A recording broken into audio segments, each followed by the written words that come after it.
আজকে 2025-এর এই নভেম্বর মাসের 12 তারিখে আজকে গতকাল এবং আগামীকাল অথবা আগামী ফেব্রুয়ারির মধ্যভাগের মধ্যেই জাতীয় নির্বাচন নিয়ে কেউ কেউ কোনো মহল থেকে বিভিন্ন ধরনের বক্তব্য আসছে, যেটি জাতিকে দিগ্ভ্রান্ত করছে, জাতির ঐক্যকে বিনষ্ট করছে।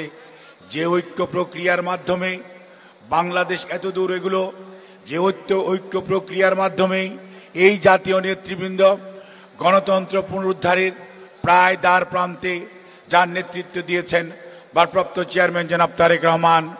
আজকে আমি শুধু এটুকুই বলতে চাই, এই সময়ে দাঁড়িয়ে আজকে দিগ্ভ্রান্ত হলে চলবে না, সত্যের মুখোমুখি হতে হবে। এই জাতিকে ঐক্যবদ্ধভাবে এগিয়ে যেতে হবে।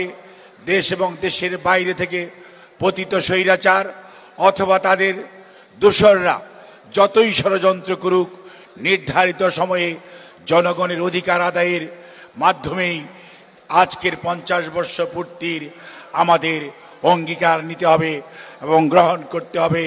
যে কোনো ত্যাগের বিনিময় হলেও আগামী জাতীয় নির্বাচন ফেব্রুয়ারির মধ্যে এবং জনগণের অধিকার জনগণকে ফিরিয়ে দেওয়ার মাধ্যমেই জাতীয় সংস্কার যেটুকু সর্বজন স্বীকৃতভাবে গ্রহণ করা হয়েছে সেটুকুর আলোকেই আগামী জাতীয় সংসদ সংস্কার বাস্তবায়ন করবে, এই দৃঢ় আশাবাদ ব্যক্ত করে এবং ভারপ্রাপ্ত চেয়ারম্যান আপনি দ্রুত বাংলাদেশে প্রত্যাবর্তন করবেন।